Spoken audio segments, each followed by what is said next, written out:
Hello दोस्तों, मैं विवेक मिश्रा स्वागत करता हूं आपका एक बार फिर से अपने यूट्यूब चैनल पेपरलेस नॉलेज में। तो आज है 8 सितंबर और 8 सितंबर के जितने भी क्वेश्चंस बनेंगे उस पर हम लोग आज विस्तृत चर्चा करेंगे। तो एकदम ध्यान से एंड तक वीडियो को देखिएगा, क्योंकि लास्ट में हम लोग 2 क्वेश्चंस भी देते हैं, तो उसका आंसर आपको हमारे कमेंट बॉक्स में जाके देना होता है। तो उसके लिए आप एकदम ध्यान से एंड तक वीडियो को देखिएगा, क्योंकि एक एक पॉइंट जो भी हम दे रहे हैं वो आपकी परीक्षा की दृष्टि से बहुत ही महत्वपूर्ण है। तो हम लोग बात करेंगे करंट अफेयर और जी के संबंधित कुछ क्वेश्चंस पे। तो अभी तक अगर आपने हमारे चैनल को सब्सक्राइब ना किया तो इसे सब्सक्राइब कर लें, बगल में दिए हुए बेल आइकन को जरूर प्रेस करें, जिससे कि आने वाली हर नोटिफिकेशन आप तक पहुंच जाए। चलिए बात करते हैं आज के क्वेश्चंस की। तो आज का पहला क्वेश्चन है, तो यहाँ पे आपसे पहला क्वेश्चन पूछा गया था कि दिल्ली अल्पसंख्यक आयोग का चेयरमैन किसे नियुक्त किया गया है। 4 ऑप्शंस यहाँ पे आपको दिए गए हैं। यहाँ पे आपसे पूछा जा रहा है दिल्ली अल्पसंख्यक आयोग का चेयरमैन। तो इन चारों में जो सही आंसर है वो है ऑप्शन ए, कमल त्यागी। कमल त्यागी आपका आंसर सही होगा। 1 नंबर का क्वेश्चन ये आपकी परीक्षा में आपसे पूछा जा सकता है। दिल्ली की यहाँ पे बात की जा रही थी, तो दिल्ली के बारे में आपको बता दें, दिल्ली एक केंद्र शासित प्रदेश है, भारत की राजधानी है, और यहाँ के जो इस समय वर्तमान में मुख्यमंत्री हैं वो अरविंद केजरीवाल जी हैं। नेक्स्ट क्वेश्चन पे चलते हैं। नेक्स्ट क्वेश्चन आपसे पूछा गया था कि उत्तर प्रदेश सरकार ने एस के भगत को हटाकर निम्न में से किसे नया गृह सचिव नियुक्त किया है। 4 ऑप्शंस यहाँ भी आपके दिए गए हैं। इनमें जो सही आंसर है वो है ऑप्शन ए, तरुण गाबा। तो तरुण गाबा, जो कि उत्तर प्रदेश सरकार ने एस के भगत को हटाकर तरुण गाबा को नया गृह सचिव नियुक्त किया है। इससे पहले तरुण गाबा आईजी विजिलेंस में थे और उनकी जगह पर एस के भगत को भेजा गया है, और 2001 बैच के आईपीएस अफसर तरुण गाबा केंद्रीय प्रतिनियुक्ति से यूपी कैडर में वापस आए हैं। नेक्स्ट क्वेश्चन पे चलते हैं। नेक्स्ट क्वेश्चन है हमारा, F1 इटालियन ग्रैंड पिक्स 2020 का खिताब किसने जीता। 4 ऑप्शंस यहाँ पे आपके दिए गए हैं। चारों में जो सही आंसर है वो है ऑप्शन बी, पियरे गैसली। तो आपको बता दें कि इटली में आयोजित फार्मूला 1 इटालियन ग्रैंड पिक्स 2020 का अवार्ड जो जीता है वो पियरे गैसली ने जीता है, और इस रेस में उन्होंने पहली बार जीत हासिल की है। आपको बता दें कि कार्लोस सेंज जूनियर्स स्पेन दूसरे स्थान पर हैं, और वहीं लांस स्ट्रोस कनाडा के हैं जो कि वो तीसरे स्थान पर रहे। इस रेस में लुइस हैमिल्टन 10 सेकंड के स्पॉट और गो पेनल्टी के कारण 7वें स्थान पर रहे। तो यहाँ पे जो सही आंसर है वो है ऑप्शन बी, पियरे गैसली, जो कि F1 इटालियन ग्रैंड प्रिक्स 2020 का खिताब इन्होंने जीता, और इन्होंने ये पहला बार ऐसा मौका है जो कि इन्होंने जीता है यह खिताब। नेक्स्ट क्वेश्चन पे चलेंगे। नेक्स्ट क्वेश्चन है हमारा, हाल ही में एशिया और प्रशांत के किस एफएओ क्षेत्रीय सम्मेलन 2020 का आयोजन हुआ। 4 ऑप्शंस दिए गए हैं यहाँ पे। चारों में जो सही आंसर है वो है ऑप्शन डी, 35वें। तो आपको बता दें कि अभी हाल ही में एशिया और प्रशांत के 35वें एफएओ क्षेत्रीय सम्मेलन 2020 का आयोजन हुआ है।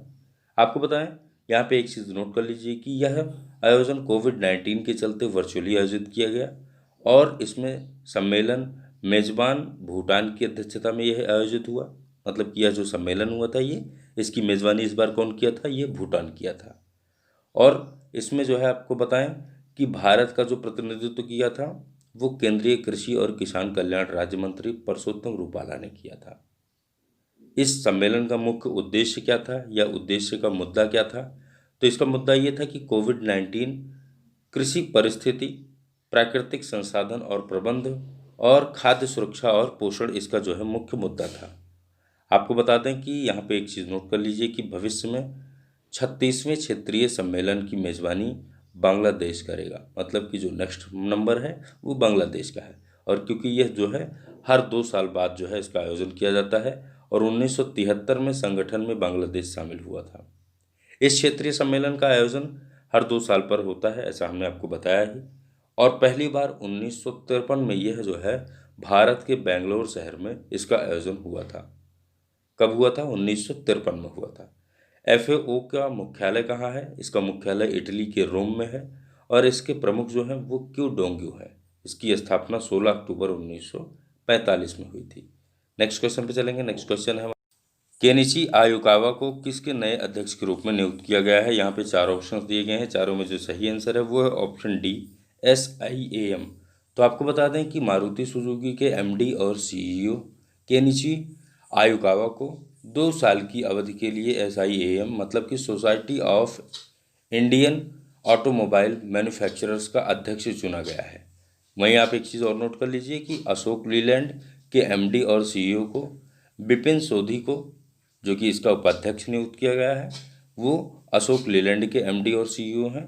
एसआईएएम की बात कर रहे थे हम लोग, तो इसके बारे में थोड़ा सा जान लेते हैं। यह जो है भारतीय वाहन मोटर उद्योग का सर्वोच्च निकाय है।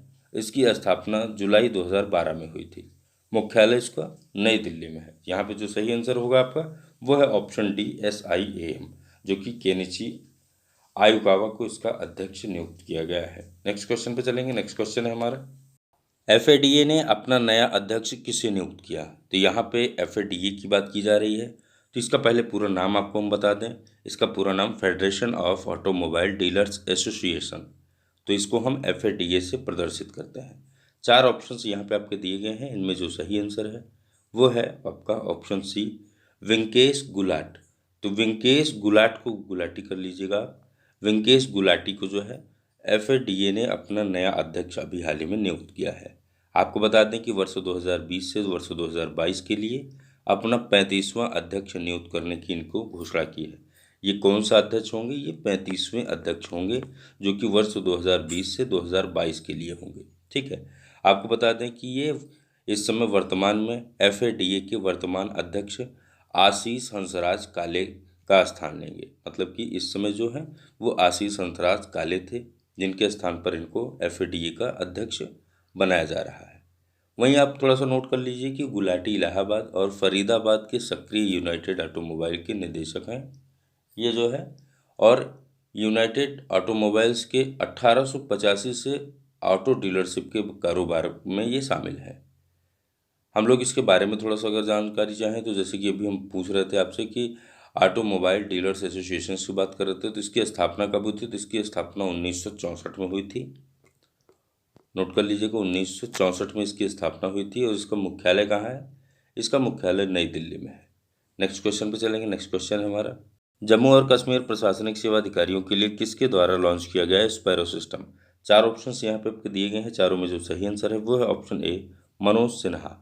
मनोज सिन्हा जो कि जम्मू और कश्मीर के उपराज्यपाल हैं, उन्होंने जम्मू और कश्मीर प्रशासनिक सेवा अधिकारियों के लिए ऑनलाइन पोर्टल एक जारी किया है, जो कि स्पैरो नाम से है। स्पैरो की बात की जा रही है तो स्पैरो का पूरा नाम आपको बता दें। इसका पूरा नाम smart performance appraisal report recording online window है। Smart performance appraisal report recording online window इसका पूरा नाम है। स्पैरो के बारे में अगर हम लोग जानना चाहें तो स्पैरो के बारे में हम पॉइंट बाई पॉइंट डिस्क्राइब कर रहे हैं, आप इसे नोट कर लीजिए जल्दी। स्पैरो प्रणाली से लगभग 1289 अधिकारियों को लाभ मिलेगा। कितने अधिकारियों को लाभ मिलेगा? 1289 अधिकारियों को लाभ मिलेगा। किस तरीके से लाभ मिलेगा? क्योंकि इसका जो उद्देश्य है वो संक्रमण के दौरान मूल्यांकन रिपोर्ट के देरी के नुकसान से बचने और अधिकारियों के प्रदर्शन मूल्यांकन को बेहतर निगरानी और समय पर पूरा करने के लिए अधिक पारदर्शिता लाना है। इस परियोजना को राष्ट्रीय सूचना विज्ञान केंद्र और सामान्य प्रशासन विभाग के सहयोग से Jammu Kashmir e governance agency सूचना प्रौद्योगिकी विभाग द्वारा कार्यान्वित किया जाएगा। और कोई भी आवेदक स्पैरो सिस्टम का उपयोग करके कहीं से भी और कभी भी एपीआर फाइल कर सकता है। और इनबिल्ट अलर्ट मैकेनिज्म और ऑनलाइन स्टेटस चेक प्रदान करने के लिए कारण जो है उसकी प्रक्रिया को सहज और त्वरित और सुविधाजनक बनाने की इसके लिए एक पहल चलाई गई है कि ये उम्मीद है कि हाँ ये सफल होगा। ठीक, तो आपका यहाँ पे जो सही आंसर है वो है option A, Manoj Sinha. Next question पे चलेंगे। नेक्स्ट क्वेश्चन है हमारा, भारतीय लोक प्रशासन संस्थान आईआईपीए के अध्यक्ष कौन है? 4 ऑप्शंस यहाँ पे आपको दिए गए हैं। चारों में जो सही आंसर है वो है ऑप्शन ए, उपराष्ट्रपति। तो भारत के उपराष्ट्रपति ही भारतीय लोक प्रशासन संस्थान के अध्यक्ष होते हैं। उपराष्ट्रपति की बात की जा रही है तो उपराष्ट्रपति इस समय भारत के कौन है? वेंकैया नायडू जी हैं। और वेंकैया नायडू जी ही इस पद के अध्यक्ष हैं। आपको बता दें कि जनजातीय मामलों के मंत्रालय और भारतीय लोक प्रशासन संस्थान ने अभी हाल ही में केंद्रीय जनजातीय मामलों के मंत्री अर्जुन मुंडा की अध्यक्षता में आभासी मंच के माध्यम से 2 दिवसीय राष्ट्रीय जनजातीय अनुसंधान सम्मेलन का आयोजन किया है।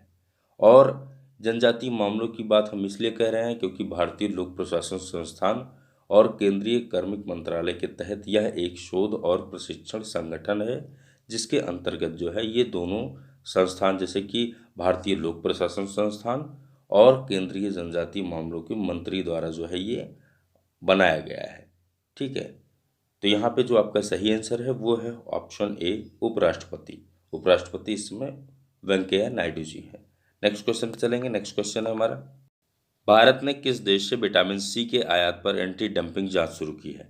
4 देशों के नाम यहाँ पे आपके दिए गए हैं। चारों में जो सही आंसर है वो है ऑप्शन डी, चीन। आपको बता दें कि अभी हाल ही में director general of trade regiment के बयान के अनुसार चीन से विटामिन सी के आयात पर भारत ने डंपिंग रोधी जांच शुरू की है। इससे पहले बजाज हेल्थ केयर ने इसके पहले जो है बजाज हेल्थ केयर ने डीजीटीआर में शिकायत दर्ज की थी कि डंपिंग से उसके बाजार में गिरावट, मुनाफे और घरेलू उद्योग को नुकसान हो रहा है। और आपको बता दें कि विटामिन सी की बात की जा रही है तो विटामिन सी का जो यूज़ होता है, जो उपयोग होता है, वो मुख्य रूप से दवाओं के लिए किया जाता है। यहाँ पे हम लोग बात कर रहे थे कि चीन की जो है डंपिंग एंटी डंपिंग जांच शुरू हो रही है। तो अभी आपको हाल ही में बता दें कि हाल ही में भारत द्वारा चीन के कई ऐप्स को भी प्रतिबंधित किया गया है। तो यहाँ पे आपका सही आंसर है ऑप्शन डी, चीन। नेक्स्ट क्वेश्चन पे चलेंगे। नेक्स्ट क्वेश्चन है हमारा, किस संगठन ने from inside to action gender equality in the wake of कोविड-19 रिपोर्ट जारी की है? इस नाम से एक रिपोर्ट जारी की है। 4 ऑप्शंस दिए गए हैं यहाँ पे। चारों में जो सही आंसर है वो है option B, United Nations women. आपको बता दें कि यूनाइटेड नेशंस वीमेन ने संयुक्त राष्ट्र विकास कार्यक्रम के साथ मिलकर from inside to action gender equality in the wake of कोविड-19 के शीर्षक से एक रिपोर्ट जारी की है।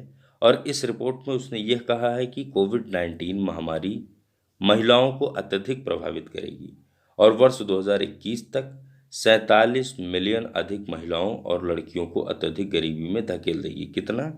47 मिलियन महिलाओं और लड़कियों को। ठीक, यहाँ पे आपका सही आंसर होगा option B, United Nations women. Next question पे चलेंगे। नेक्स्ट क्वेश्चन है हमारा, नीला आसमान के लिए स्वच्छ वायु का पहला अंतर्राष्ट्रीय दिवस 2020 में कब मनाया गया? 4 ऑप्शंस यहाँ पे आपके दिए गए हैं। चारों में जो सही आंसर है वो है ऑप्शन डी, 7 सितंबर। मतलब कि अभी हाल ही में 7 सितंबर 2020 को विश्व स्तर पर International Day of Clean Air for Blue Skies अर्थात नीले आसमान के लिए स्वच्छ वायु का अंतर्राष्ट्रीय दिवस मनाया जा रहा है। आपको बता दें कि इस दिन को मनाए जाने का उद्देश्य व्यक्तिगत, सामुदायिक, कॉरपोरेट और सहकारी सभी स्तरों पर लोगों में जागरूकता बढ़ाना है और हमारे स्वच्छ हवा, स्वास्थ्य, जीवन, अर्थव्यवस्था और पर्यावरण के लिए कितनी अधिक महत्वपूर्ण है ये लोगों को जागरूक करना है। आपको बता दें कि इस वर्ष 7 सितंबर 2020 को नीले आसमान के लिए स्वच्छ वायु का पहला अंतर्राष्ट्रीय दिवस मनाया जा रहा है और ये संयुक्त राष्ट्र महासभा ने अपने 74वें सत्र के दौरान 19 दिसंबर 2019 को नीले आसमान के लिए अंतर्राष्ट्रीय स्वच्छ वायु दिवस मनाने का प्रस्ताव अपनाया और संयुक्त राष्ट्र पर्यावरण कार्यक्रम को अन्य प्रशंसनिक संस्थानों के साथ मिलकर अंतर्राष्ट्रीय दिवस मनाए जाने का आह्वान भी किया था। तो यहाँ पे कुछ चीज़ें आपको और भी नोट करनी चाहिए, जैसे कि WHO का मुख्यालय कहाँ है? WHO का मुख्यालय जेनेवा, स्विट्जरलैंड में है और इसमें जो मुख्य महानिदेशक हैं वो टेड्रोस एडहानॉम है। कौन है? टेड्रोस एडहानॉम। ठीक है, हम लोग बात कर रहे हैं इसलिए WHO की क्योंकि यहाँ पे बात हो रही है स्वच्छता की। ठीक है, तो उसी से ये रिलेटेड है, इसलिए हमने ये बताना आपको ज़रूरी समझा। नेक्स्ट क्वेश्चन पे चलेंगे। नेक्स्ट क्वेश्चन है हमारा, भारत के राष्ट्रपति ने पहले आभासी समारोह में कितने शिक्षकों को राष्ट्रीय पुरस्कार से सम्मानित किया? यहाँ पे 4 ऑप्शंस दिए गए हैं। चारों में जो सही आंसर है वो है ऑप्शन बी, 47 मतलब 47।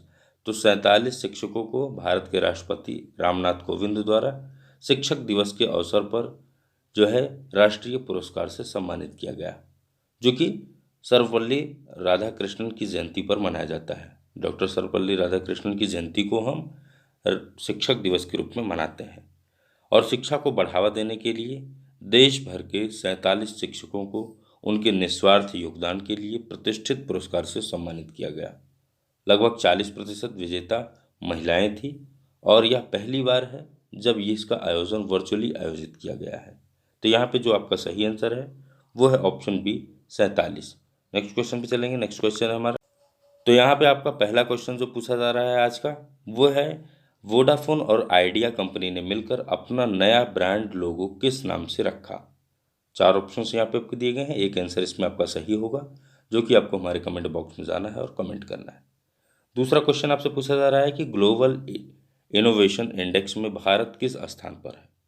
तो यहाँ भी आपके चार ऑप्शंस दिए गए हैं, इनमें भी आपका एक आंसर सही होगा जो कि आपको कमेंट बॉक्स में जाना है हमारे और कमेंट करना है। तो दोनों आंसर को आप हमारे कमेंट बॉक्स में जाइए और कमेंट करिए और अपना आंसर दीजिए। तो दोस्तों आज की वीडियो में इतना ही, फिर मिलेंगे किसी नेक्स्ट वीडियो में, तब तक के लिए इजाज़त दीजिए। बाय बाय, धन्यवाद, जय हिंद।